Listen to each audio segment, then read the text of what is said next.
High, কেমন আছেন সবাই? আশা করি সবাই অনেক ভালো আছেন। আজকে একটি নতুন একটি বিষয় নিয়ে আপনাদের সাথে কথা বলবো। যেই বিষয়টার জন্য আমার দেখানোর জন্য আপনারা অনেকেই রিকোয়েস্ট করেছিলেন। তো সেই রিকোয়েস্টের উপর ভিত্তি করেই কিন্তু আজকে এই বিষয়ে কথা বলবো।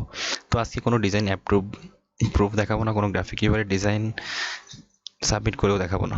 ঠিক আছে? সিম্পলি একটা জিনিস আপনাদেরকে বোঝাবো যে আসলে আইডিয়া জেনারেটটা আপনারা কীভাবে করবেন। হ্যাঁ, তো চলুন তাহলে শুরু করি। আপনারা স্ক্রিনে দেখতে পাচ্ছেন যে একটি ডিজাইন কিন্তু আমি করে ফেলেছি, সম্পূর্ণটা করিনি, কিন্তু আইকনটা ক্রিয়েট করেছি। হ্যাঁ, তো এখানে আসলে আপনারা দুইটা ডিজাইন কিন্তু দেখতে পাচ্ছেন পাশাপাশি। একটা হচ্ছে এইটা, আর এটা হচ্ছে আমি যেটা করেছি। তো এখন অবশ্য এক্সপার্ট ভাইরা বলতে পারেন যে আমি কপি করা শেখাচ্ছি। না ভাই, আমি কপি করা শেখাচ্ছি না। তো আমি একদমই কপি করা শেখাচ্ছি না। আমি প্রথমত, সবাই বলে যে অনেক বেশি ডিজাইন কপি করেন, ডিজাইনের আইডিয়াটা মাথায় আসবে তাহলে।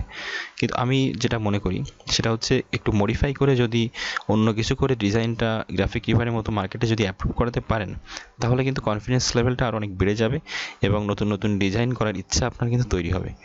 না হলে রিজেক্ট খেতে খেতে কিন্তু আপনারা আসলে হতাশ হয়ে পড়বেন। তো সেই বিষয়টা মাথায় রেখেই আজকে এই বিষয়টা আমি আপনাদের দেখাবো।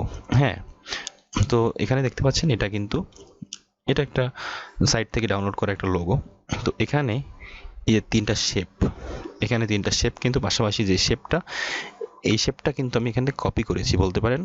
সেম টু সেম অনেকটা, খুব পুরোপুরি সেম বলা যায় না, যেহেতু কালার একটু ব্যতিক্রম আছে, আর যেহেতু এইসব শেপগুলো একটু থিকনেস একটু কম রয়েছে, এখানে আরও কিছু কিছু চেঞ্জ রয়েছে। হ্যাঁ, তো বলতে পারেন এখানে আরেকটু গ্যাপ বেশি, এখানে কিন্তু গ্যাপটা এখানে কিন্তু দেখতে পাচ্ছেন মোটেও নেই, এটা কিন্তু অ্যাডজাস্ট এখানে। তো আমি কিন্তু এখানে গ্যাপটা দিয়েছি। তো এটা বলা যেতে পারে এই শেপটা আমি প্রায় 70% কপি বলতে পারেন। ঠিক আছে, কিন্তু তারপরেও এই ডিজাইনটা যদি এখন আমি গ্রাফিক রিভারে সাবমিট করি বা যদি অ্যাপ্রুভ হয়, তাহলে কিন্তু এই ডিজাইনার কখনোই কিন্তু আমার এটাকে কপিরাইট ক্লেম করতে আসবে না। আর আপনি নিজেই দেখেন, আপনি এইটা যে ডিজাইনটা মনে করেন আপনার ডিজাইন, আমি এটা এখন তৈরি করলাম, তাহলে আপনি কি কপি বলতে পারবেন? হ্যাঁ, আমি স্বীকার করছি এটা 100% আমি নিজে তৈরি করিনি, কিন্তু তারপরেও যদি আমি এরকমটা করে থাকি, তাহলে কিন্তু আপনারা কপি করতে আসবেন না। কিন্তু এখানে কিন্তু অনেকগুলো বিষয় কিন্তু চেঞ্জ করে ফেলেছি। প্রথমত এখানে কিন্তু গ্যাপটা বেশি দিয়েছি, শুধুমাত্র এই যে আইডিয়াটা কিন্তু আমি কপি করেছি। ঠিক আছে, তো এবার শুধু কপি করলেই হবে না, এখানে কিন্তু নতুন একটা কিছু অ্যাড করে দিতে হবে যেন নতুন কিছু একটা তৈরি হয়। এখানে ছিল একটা এই টাইপের একটা শেপ ছিল, কিন্তু এখানে কিন্তু আমি একটা যেটা আমি এটা অ্যাড করে দিয়েছি। এটা কোথায় পেয়েছি? এটা দেখতে পাচ্ছেন আমার গ্রাফিক রিভার প্রোফাইলে যদি আমি চলে যাই, তো সেখানে গেলে আপনারা দেখবেন যে, সরি আমি এটা এখন দেখাতে পারছি না। তো এটা অবশ্যই আমি দেখাচ্ছি আপনাদের ইলাস্ট্রেটরে গিয়ে। এই যে এই ডিজাইনটা, ঠিক আছে, এই ডিজাইনটা আমি আগেই করেছিলাম। তো এখানে কি দেখতে পাচ্ছেন যে এই এটা কিন্তু এই ডিজাইনটা, এরকম টাইপের ডিজাইন গ্রাফিক রিভারে কিন্তু অলরেডি আমি অ্যাপ্রুভ করেছি। এই সমস্ত দিয়ে এই সমস্ত ডিজাইন কিন্তু আমি অ্যাপ্রুভ করেছি। তো সেইটার থেকে এই যে এই চোখ যেটা, এই অর্থাৎ এটা কিন্তু আমি এখানে ব্যবহার করেছি কালারটা শুধুমাত্র পরিবর্তন করে। হ্যাঁ, তো সেটা করার মাধ্যমে কিন্তু এখানে একটা নতুন কিছু একটা তৈরি হয়েছে। এখন এটা আমি কিভাবে করেছি সেটা আপনাদের অনেকবারই আমি করিয়ে দেখেছি, যে কিভাবে এই সমস্ত লাইট অ্যান্ড এই সমস্ত শেপগুলো এখানে ইউজ করতে হয়। এটা আপনারা অনেকবার আপনারা দেখতে পেয়েছেন। তো এই জন্য নতুন করে আজকে আমি বলবো না। এখানে এই টাইপের গ্রেডিয়েন্ট কীভাবে দিলাম সেটা আমি একটু বেসিকভাবে দেখাই। এই যে দেখতে পাচ্ছেন, ঠিক আছে, এখানে গিয়ে এটার ভিতর এই যে ক্লিক করে এটার ভিতর ডিস্টেন্সটা কমিয়ে দিলে কিন্তু এরকমটা চলে আসে। হ্যাঁ, দেখতে পাচ্ছেন, এখানে আপনারা এভাবে করতে পারবেন। এটা অবশ্যই আপনারা পারবেন, যেহেতু আপনি ইলাস্ট্রেটরে তো অবশ্যই এতদিনে কিছু না কিছু অনেক কিছুই শিখতে পেরেছেন। তো এই জন্য এই সব বিষয়ে খুব বেশি বলা আমার মনে হয় উচিত হবে না। ঠিক আছে, তো এই জন্য এখানে লাইট দেখতে পাচ্ছেন এভাবে আমি ব্যবহার করেছি। এখানে একটু থিকনেসটা একটু বাড়িয়ে দিয়েছি, অ্যান্ড এই চোখের যে এটা কালারটা, এটা কিন্তু একটু চেঞ্জ রয়েছে এখানে। তো এইটা কিন্তু এখন আমার একটা ডিজাইন তৈরি হলো।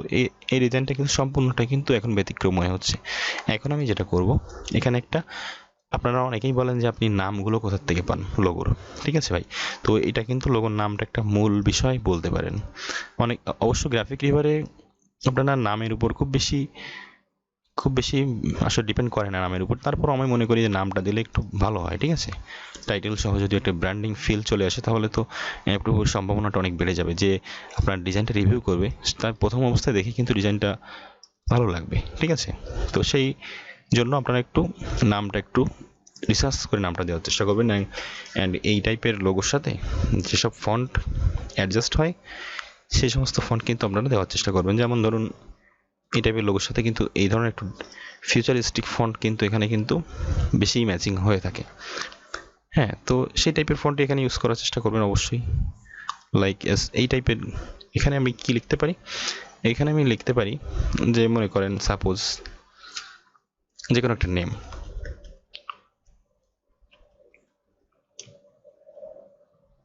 যেহেতু এখানে একটা চোখ রয়েছে আমি ভিজুয়াল দিলাম,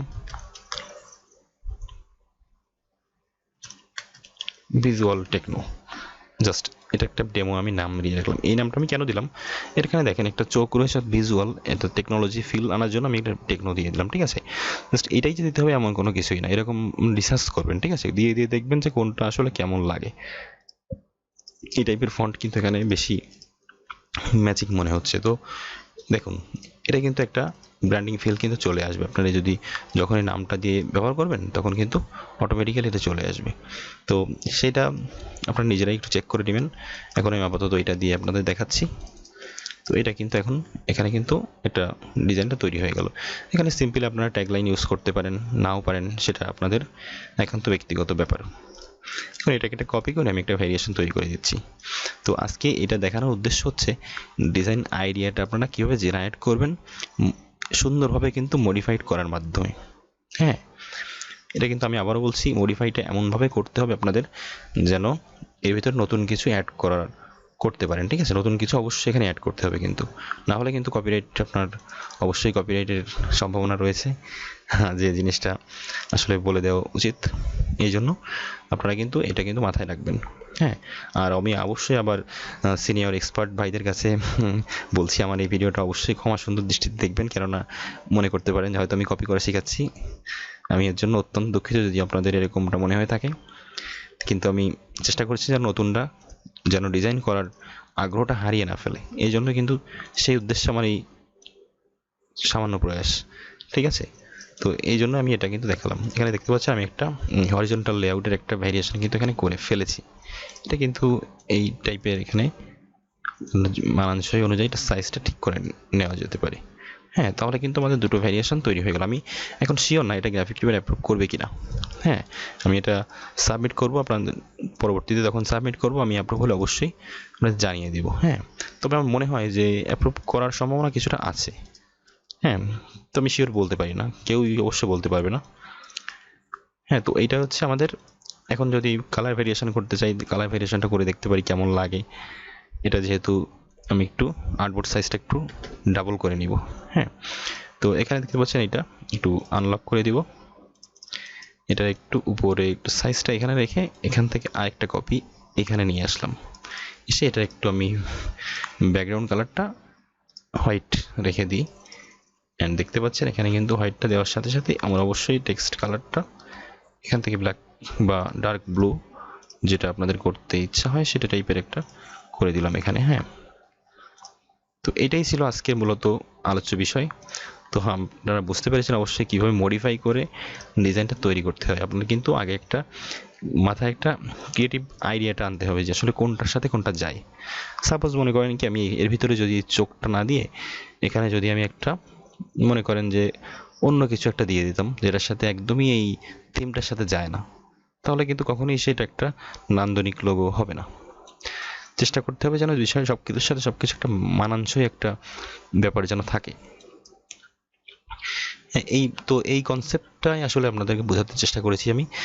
আজকের টিউটোরিয়ালটা খুবই ছোট, তো আমি এতদিন অবশ্য ব্যস্ত ছিলাম একটু, এই জন্য স্টেপ বাই স্টেপ আপনাদের ভিডিও দিয়ে যেতে পারিনি। তো এখন থেকে চেষ্টা করব প্রতিদিন ভিডিও দেওয়ার।